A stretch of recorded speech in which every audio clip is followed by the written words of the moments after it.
welcome everybody. Yeah, I'm Nagehan. I'm coming now from Mytilene, Lesvos Island, but originally I am from Istanbul. And yeah, I will speak about two different projects. One is also very much related with this exhibition, Silent University. It's a project initiated by Ahmet Öğüt. And the other one is Off University. It's a project that I am much more involved in. Actually, a little bit, I will put also my story in it, so because all of them are very much connected, because the reason of why Off University was founded is also includes a story of migration and persecution, and a little bit, it's very similar of Silent University's migrant element, let's say. Please feel free to stop and ask questions. Don't wait until the end. I'm very happy if it's more interactive, so you can just intervene and whenever you want. So Turkey, probably you heard 2013, all our struggles, Gezi, resistance, many things and many freedoms we obtained, and was a kind of very brilliant and beautiful moments. Also the art scene, a lot of freedoms. Istanbul was a space. I want to make some connections. Also we are in an art gallery. I used to work in an art gallery in Istanbul as well. And it was very much attracted by different artists. A lot of very interesting events were happening there. But slowly, as you know, we started to lose our freedoms. Like, you cannot imagine every moment we were thinking this is the last, but there was worst of the worst of the worst. That a certain point in 2017, I was the ones who had to leave the country. But it is still going worse, so there is still another worst possible. But at the same time, I'm not here to cry and tell how much we are victim and how much things are going very bad. But there are a lot of different resistance to this situation, and a lot of collective interventions to change, to challenge, to transform. Sometimes in a successful way, sometimes just try, but it's very good to consider all of this.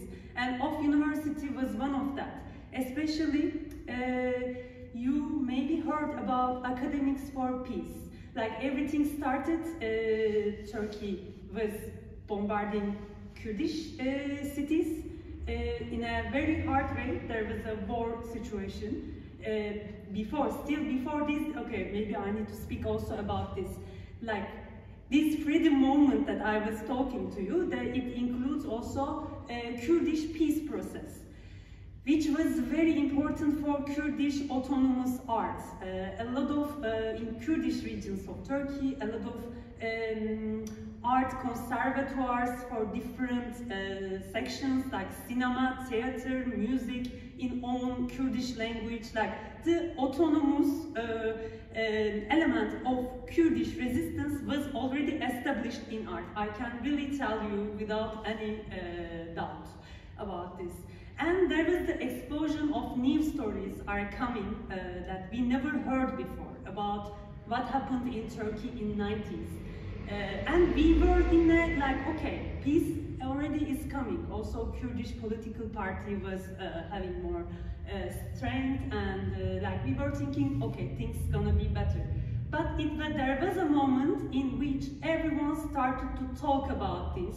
Everyone started to produce artistically or write academically about this issue where, okay, we know you. And so investigation starts, people started to be arrested, people started to escape, and many other. And this is still going on, ongoing process. It's still, unfortunately, it didn't end.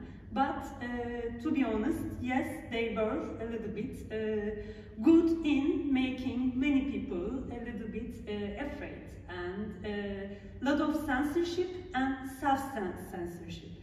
Self-censorship is unfortunately something now in Turkey. A lot of artists, a lot of academics always need to think twice before saying something, before producing art, whatever, because there are also many artists in exile now. If you go to Berlin, full of artists, contemporary artists from Turkey, who just felt so much oppressed, and so.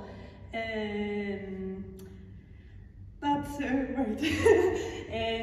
At the same time, 2016 there is this petition of Stop the War in Kurdish region, signed by more than 2,000 academics in Turkey.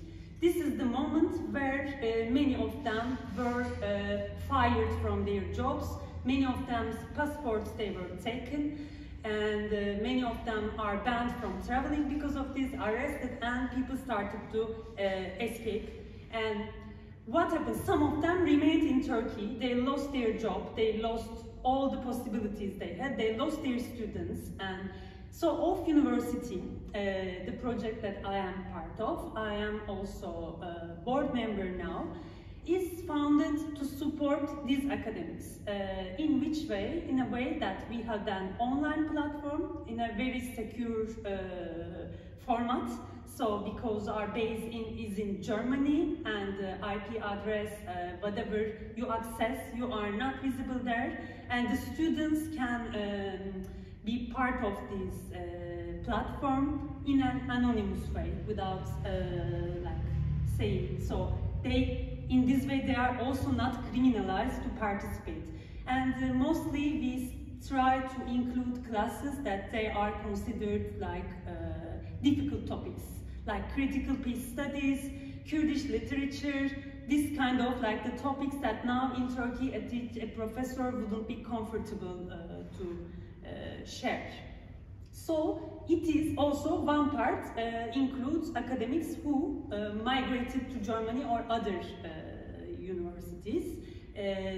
So Off University gave possibility to these professors to be part of German academy with different kinds of contracts. And the students who are part of these universities were having credits like they are a student of this university. So Silent University is also like a project by Ahmet Öğüt. It is founded for the reason of waiting period of some migrant backgrounded artists, academics who reached in Europe, but they cannot teach because they are waiting for their papers, or whatever they gain in their country, their diploma is not considered valid in Europe. So this is very similar to us, because Off University also gave possibility to many professors who are not able to teach. So I am now back to 2016 because I want to connect topics. 2016, Lesvos Island, also Turkey-European deal was signed, which also made Lesvos Island like a hotspot island. So migrants who came there, they need to do all the procedures, also together with Dublin Agreement, and they need to wait until all these procedures will end.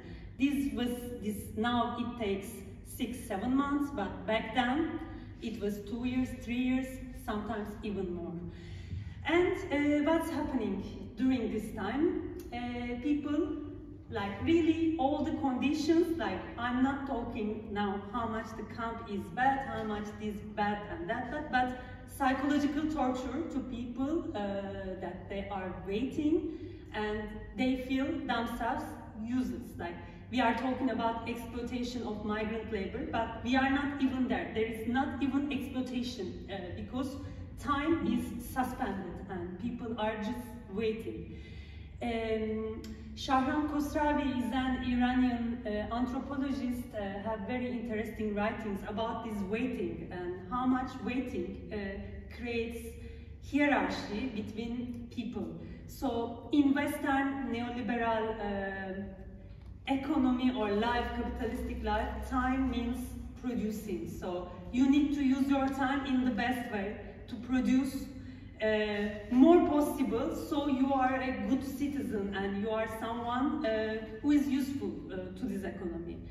But keeping sometimes someone's time, saying your time is less valuable than mine, so you wait and you don't produce, you just there, and but without also taking their hope.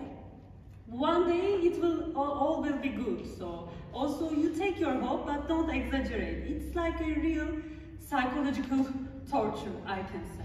The silent university is also for this waiting periods professors. Like it is mostly based on academics who are not able to teach. They have right to teach during this period.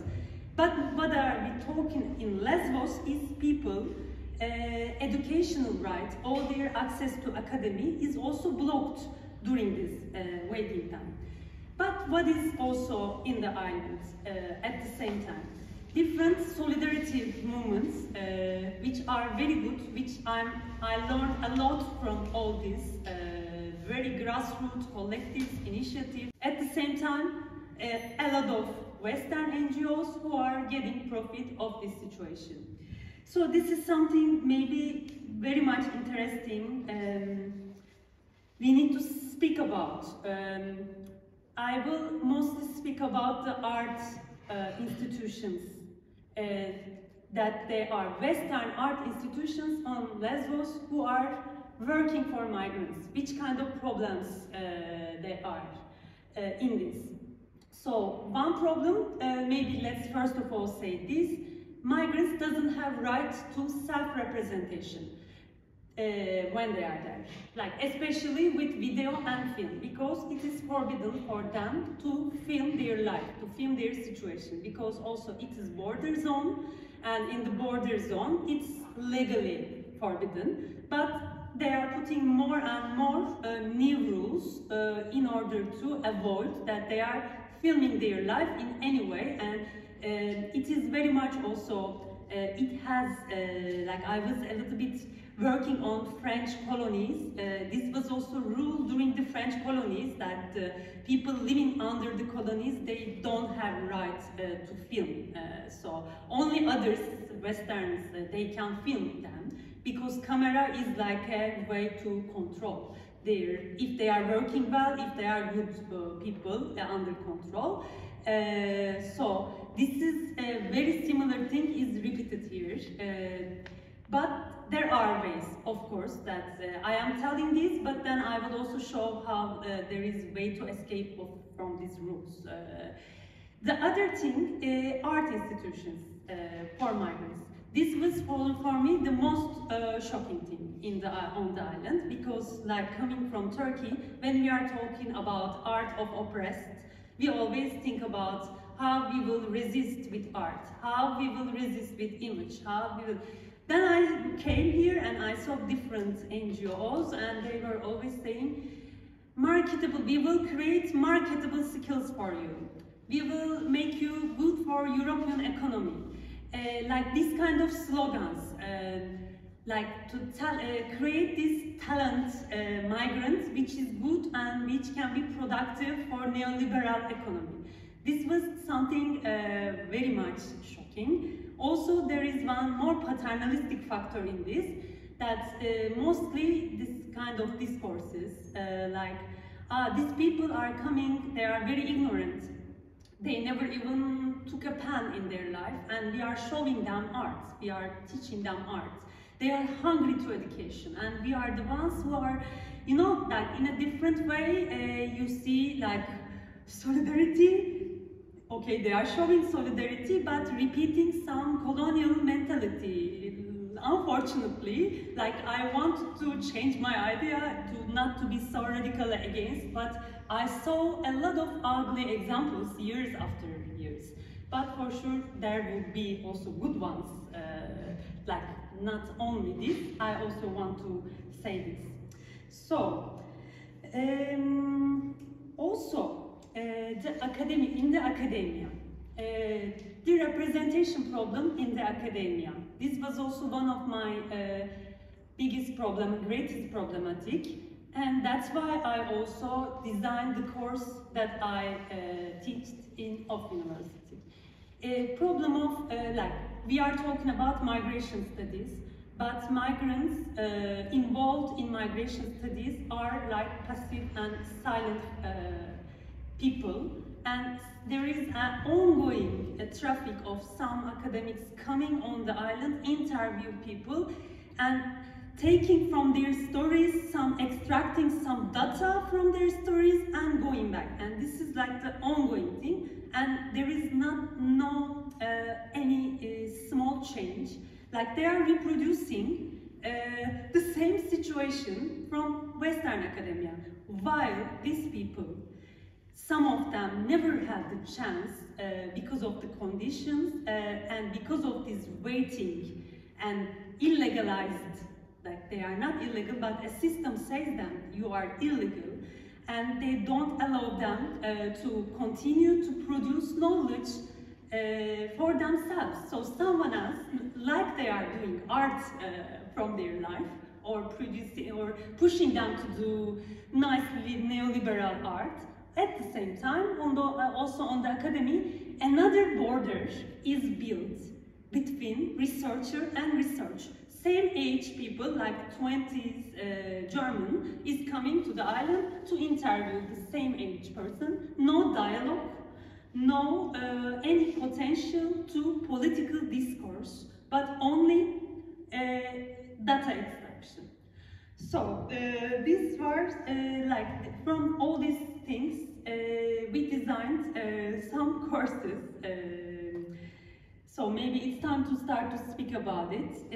Was the main topic like self-representation was in my mind the first topic, and also collectivity. So from individualized migrants, how we can go to collective thinking. But it doesn't mean that we will take some migrants and we will tell them, okay, create your knowledge. I believe the most important thing is creating new encounters that they never happened before. These new encounters are like based on coming together of people that they are problematizing the same issue. Activists, students, migrants at the same page, like we are all together, we are sharing the same space, and we are discussing, and we are trying to find something together with dialogue. We have this class, it's called Commons and Learning to Live Together. This was hybrid class, so students from Humboldt University, that through of university's online platform, joined the migrants and activists and some NGO workers and Greek activists from the island, and we had the same classroom. We had common presentations, co-research groups to speak about the same topics all together to develop different ideas. So this was the first thing, with a lot of challenges. Like I am not telling you like this, but don't think that everything was so easy. We had a lot of challenges. And I also never say we found a solution to this problem. Of course, these are just small steps. Try to break whatever is taught to us. And the other one was like after this course, we also understood how much like imposing to someone to read academic papers, it's like really no sense. Like we are also trying to find way outside this theoretical, okay, theory will be with us, but maybe we can find something else that brings us together in an easier way. Arts were very good tool for us for this. And in my case, mostly cinema, because I'm also, like, my background is cinema. So we had this class called Filmmaking in Exile, and we saw different films in film history produced by people with migrant backgrounds and their approach to exile situation. Like Buñuel is also a filmmaker in exile. He produced a film in Mexico. So not to just associate migrant art to victimized stories of migrants who are escaping, crying, and people are, and you know, and to arrest them still to the same, how to say, to the same understanding, but to find from the collective, also from the collective discussions, to find a way to a little bit to think in another way. Then we started also to produce some videos, and video activism for us was a tool. Video activism also something I bring a little bit from Turkey. It was for us very important tool in different resistance movement. We were always with our cameras and to communicate and to bring more people to the struggle. It was always a tool. Like video activism's history, you can bring back to to Ziga Vertov from Soviet, and how he was trying to put in communication workers working in different villages, and how they can be aware of their problems and their struggles. When there were no television, no internet, no nothing, and he was with these trains, he was going village by village, doing the shootings and showing to the next village, and in this way organized through image, through footages, the workers. So this continued, film as activism continued with different, in different countries. In Latin America, it's like a film-like activism from Solanas, Argentina, Brazil, but from everywhere there are great examples of this. And then in 90s it started more also with a little bit humanitarian things, like video for advocacy, video for change, video for transformation. So we had a similar approach, what we can do with video activism. And when our main topic is self-representation, we want to present ourselves from our point of view, but we don't have right to film, and we don't have, we cannot show our faces, because the topic chosen by migrants was pushback. Let's make a video about pushbacks. And now, if in Lesvos you speak in now a little bit more after last things happened, but 2 years ago, it is reason for you to be deported. It's reason for you to that your case is closed, and all the people part of these workshops, cases are still open. Their interviews continue, and whatever they say can create a risk for them. So we made a video. I can show you only some minutes, maybe, after. In this video, we just made research on the already existing images on internet, which are proving pushbacks. These are from sometimes mainstream, sometimes from more independent, but so we didn't go to film. It would be like spying the country, many risks it can bring. But we had a very good archival research. And then, this idea of thinking through images. This is very interesting, because also one of the things that Silent University is influenced by is about this pedagogy of oppressed. Pedagogy of oppressed is also looking for different ways, maybe let's get rid of the knowledge, but let's go more to thinking and dialogue. So this was really important for us, thinking and having dialogue through these images. And the voiceover for us was the assembly we organized, and about people who had witnessed in their life from their first-person stories the pushbacks. So they told their stories, and we put these images together. So this was a video. It is not a masterpiece. It is a video made with the possibilities that we have, with the limitations, with something that they are forbidden for us. But somehow this video it was shown by a lot of lawyers, like comrade lawyers from Lesvos, from Athens, when they were going to different cities to do advocacy about pushbacks, they showed this video. And last year in Berlin, this video was for students at homework. So sometimes, somehow, the thing produced also had this value of reaching more people, but also the potential to transform. So also, that's why I like this approach of militant research and resistance as methodology, or wait, not resistance as methodology. Struggle as, okay, now I am confused. But important is militant research, because militant research is more than participatory filmmaking. Many people, when they see our projects, they are asking me, you are doing participatory film. And I say, no, I'm not doing participatory film. Like participatory film, like you are there and come on people, let's participate to my project and let's make a participatory project. Like, it is not like I am the one who participates to their struggle. Like, I see the struggle as my own struggle. So militant research is one step further than participative, because it wants the change of the life, that it aims the change of the life of people with whom you are doing your research. So this pushback video's main aim was this. So we want to change something with this. It's not only material for the academia. So coming towards, I also want to see how long should I, 10 minutes or something? Okay.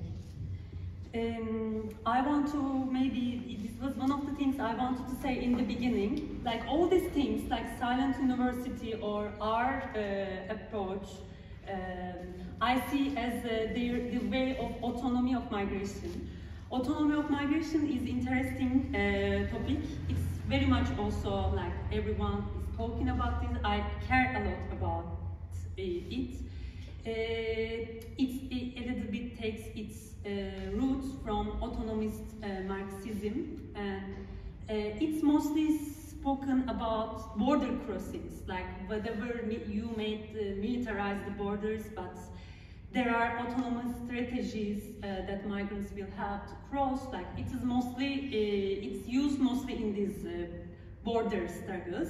But I think we can bring autonomy of migration as also to art production, to be in the academy and in a collective way, instead of individualized, skilled and marketable skilled people.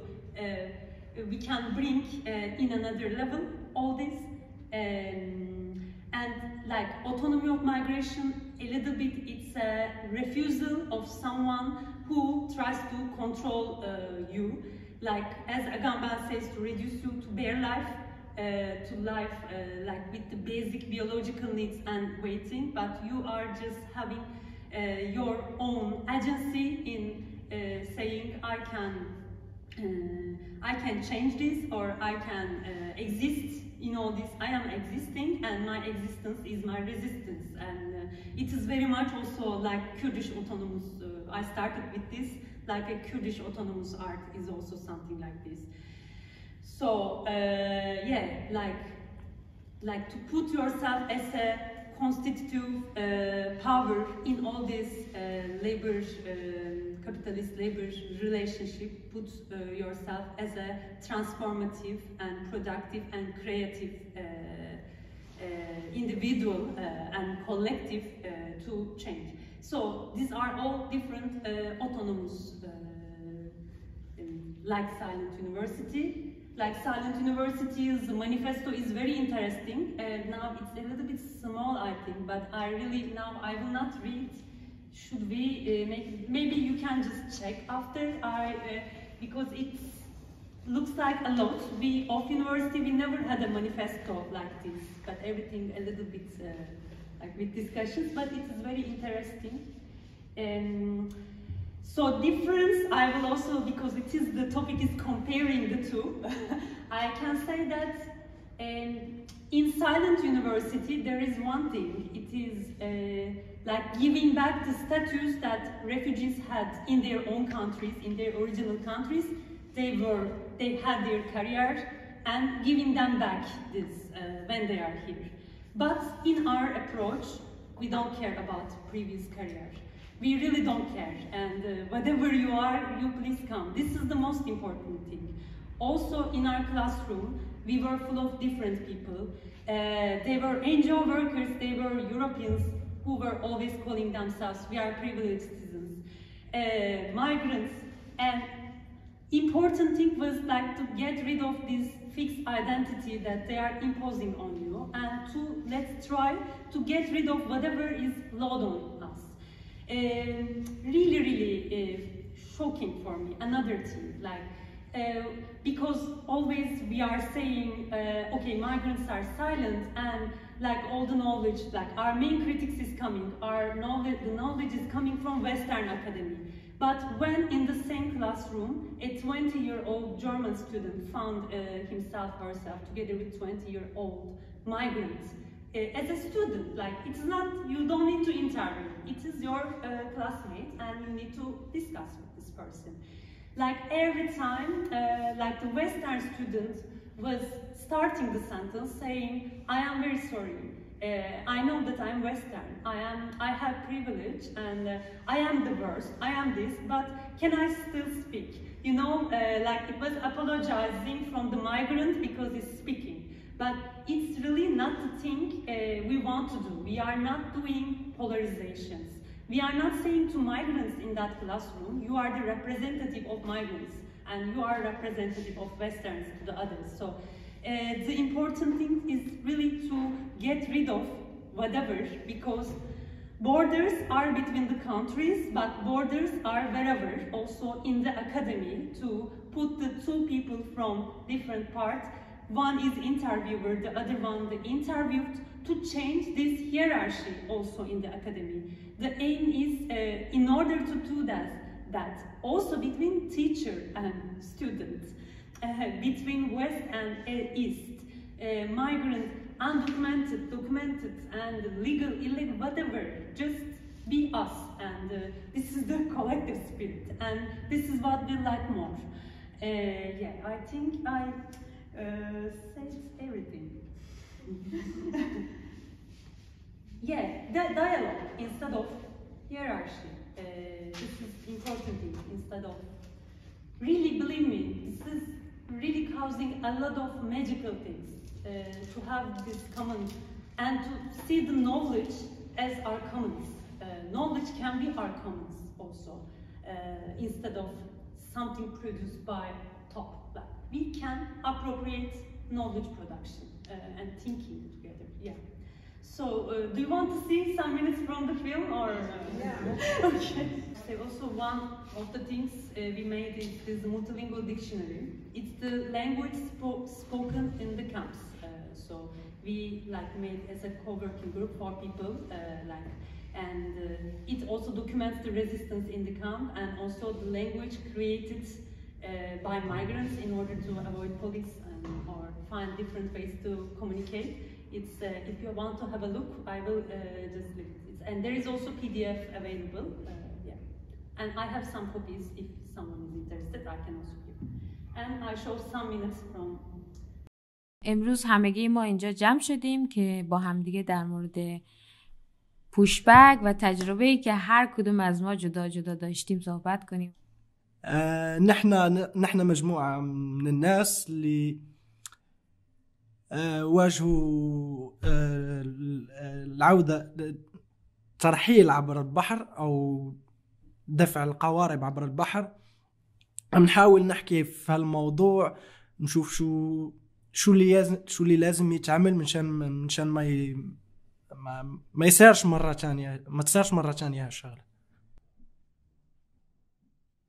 Nous sommes ici présents, un groupe de personnes qui avons vécu la traversée de la mer de la Turquie pour la Grèce et avons connu des difficultés, dans l'espoir que tout ceci s'arrête un jour pour que ceux qui prendront la mer dans les jours à venir, si je peux dire ainsi, ne connaissent pas les difficultés par lesquelles nous sommes passés parce que personne n'aimerait vivre cela.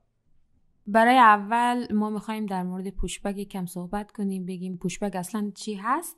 وقتی که وارد خاک میشیم، خصوصا تو یونان. وقتی که از ترکیه وارد یونان میخوایم، از آبای ترکیه وارد آبهای یونان میشیم، یونان این اجازه رو به ما نمیده که ما دلایل اومدنمون رو بهمون بگن و همینطور مستقیم همون جایی که هستیم برامون میگردونن و این اتفاق بارها و بارها برای همگی اتفاق میفته. و we know that a lot of people have a different idea or a false idea, because governments they give that image that we are coming illegally to Greece, but as refugees we have the right to apply asylum since we arrive or in Greek waters. We have the right to apply asylum, but they are breaking the law, the international law of applying asylum. And also we want to touch more people and to explain or to tell the truth, and we want the people to know the truth. Je pense qu'un demandeur d'asile, c'est pas illégal de venir demander l'asile quelque part quand on se sent menacé dans son pays. Ce qui est illégal, c'est la façon dont ils nous repoussent sur leur territoire ou alors en pleine mer et mettent en danger nos vies. À se demander vous-même, d'après vous, qui agit de façon illégale? Nous qui sommes menacés et qui voulons une protection, ou alors ceux qui sont censés nous protéger et qui nous repoussent? Ça n'a pas de sens. If you have some questions, yes. Who were the boats? People who were the big boats who lived in the boats? Coast Guard. Yeah. Coast Guard. Okay. Coast Guard pushing back the migrants. Yeah. Okay. Greek Coast Guard or Frontex pushing back the migrants. Yeah. Okay. Yeah. This is the most, how to say, now the reality of Lesvos in the last 2 years is this. Many people are dying because of this. Not only like the pushback, but the sea became like a cemetery. Yeah. Thank you for your talk. Could you tell us more about the practicalities of staying in Samos, like the paperwork or the permissions you had to take from the authorities? Lesvos, by the From way. Lesvos. For me, Yes. Maybe I had to tell this in the beginning. Yeah, I am Turkish citizenship, but I had Italian resident permit, and I went with this. Other questions or discussions, like, yeah. Okay. Thank you so much. Thank you.